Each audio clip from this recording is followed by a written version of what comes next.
We can give back to Gaia by continuing to evolve ourselves.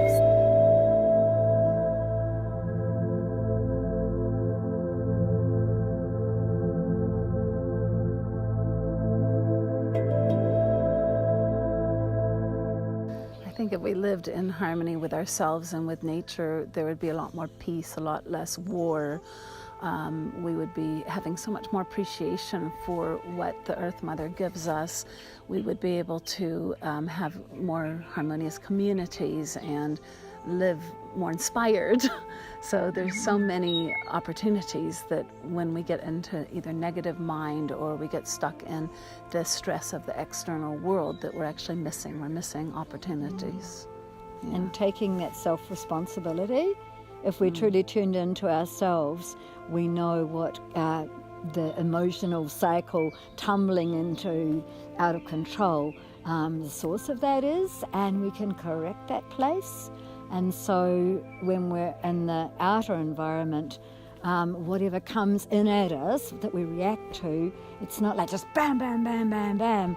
It's like it bing, bing, bing, bing, can bounce off, and we can choose how we relate and what we take on. One of the quotes from my teacher, there's no peace in the Himalayas, there's no noise in the city, both are within you. And I think at the end of the day, we have to find that inner peace, and then we can express it and expand that.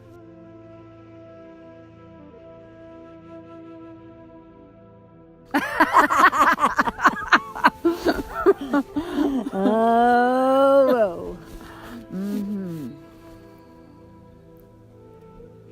So heaven on earth to me actually is where you have the contrast of something which has innately seeds of destruction or impoverishedness and colorlessness, and then by a human endeavor we bring brightness, we bring life, we bring joy, and we bring cooperation and safety by, just a catalyst. And then it catches on, and we're all in this together, transforming our environment. And as we transform our environment, the environment nurtures us back. And it's just this cycle of breathing in and breathing out, just completely adding to a life force on this planet.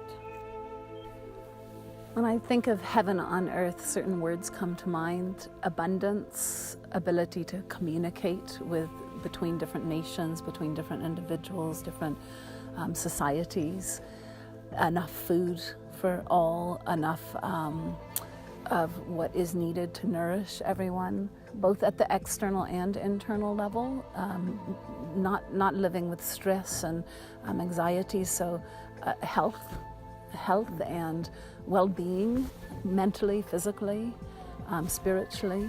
Yeah, some of that comes to mind when I think about heaven on earth. Me too.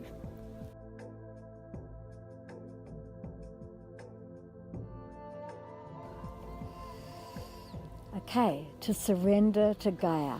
So first of all, Gaia, the whole cosmos, our whole ecosystem, flora, fauna, Earth Mother, air we breathe. So for me, to surrender to Gaia is to lie on the earth, do my yoga breathing, cycling in the earth with cycling in my body, and actually completely surrender, because I know she is absolutely a provider, a succourer, a support. That's a practical exercise I do in terms of surrendering to Gaia.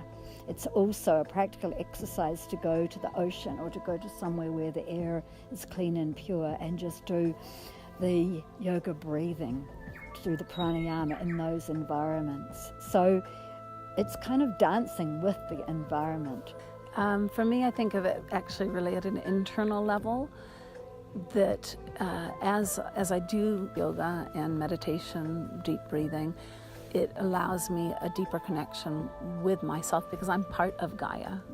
So I'm one and a part of it. And so I can feel my own rhythms. I can connect more to my own breath, which is connected to the air outside of me. I can feel the rivers that run through me, and I can find a better, deeper connection.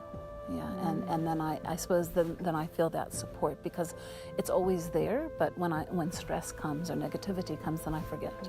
Yeah, so when I do the practice, when I feel the earth around me through the breath, through that connection, then I am in a different rhythm.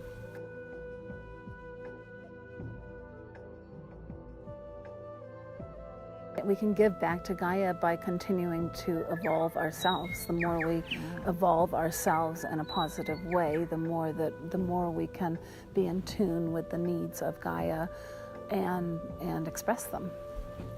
Simple as that. Yeah, this is giving back to Gaia is, for me, a key principle in my life, and I can't not do it. So it's actually, the key is living our life in service. Service to humanity, the creatures, and the whole ecosystem. And that's as we walk through life, it's actually this gesture. And by this gesture, it also is a circle like this. So it's totally replenishing to offer in service and give to Gaia in our own expressive forms. Even someone with a beautiful voice to stand in the middle of an intersection in the road and tone, just seem like at the top of a mountaintop. It's putting vibrational ripples for the harmonic, that other people can feel and heal from. So whatever is our gift, give it.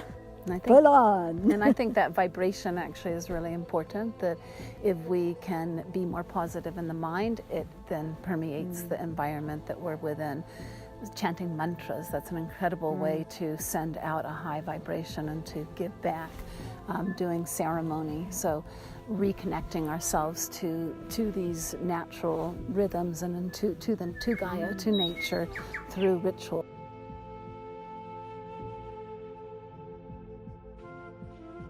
So there's some practices that come from the Vedas, the ancient practices out of yoga that comes out of India that we do at the course. One is called a havan. We have like a taste of it. We have an immersion, a fire ceremony for purification. You might want to talk a wee bit about it.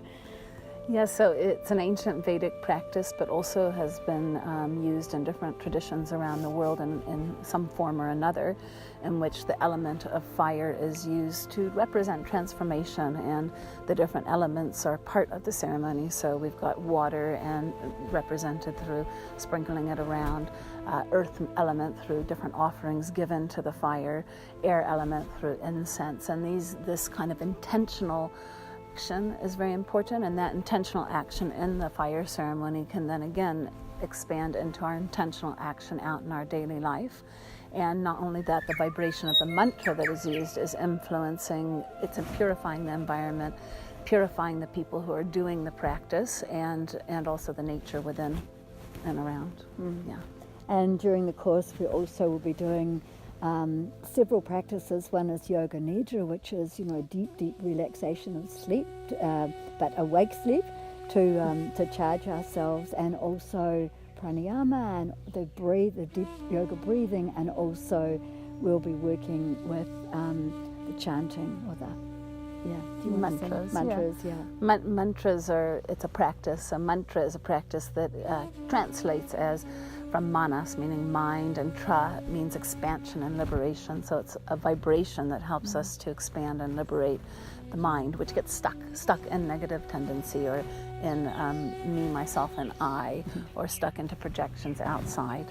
And it allows us to free the mind and free up the energy, which gets blocked and locked up in different ways.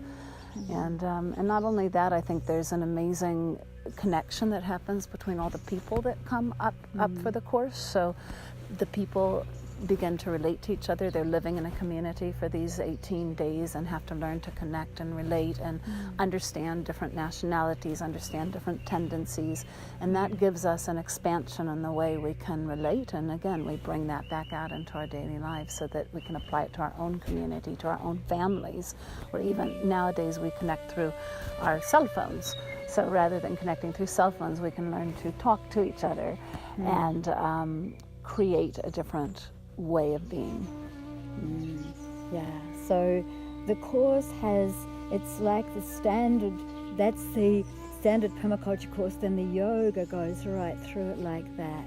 And so, say this part here will be the morning meditation, this part's the yoga nidra, this part's the hatha yoga. So it just goes through like that, right through the whole course. And it's two separate things, the permaculture and the yoga, you know, from different backgrounds, but such a belonging, like a partner, like a marriage made in heaven kind of thing.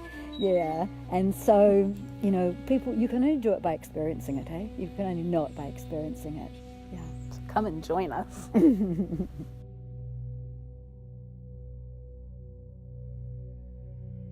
Yeah, I think you can make every activity a sacred ritual by bringing mindfulness. I always use the term anything plus awareness equals yoga. Anything minus awareness equals what we call boga, which boga means the sense world, so the world of being stuck in the senses and the desires. And if we have too much of boga, we end up with roga, which means sickness or imbalance. So our aim is that by bringing awareness, presence, mindfulness, whatever you want to call it, to whatever we do, then we can begin to transform life and transform ourselves and transform the environment around us. I think Kamakaruna has the last say on that one.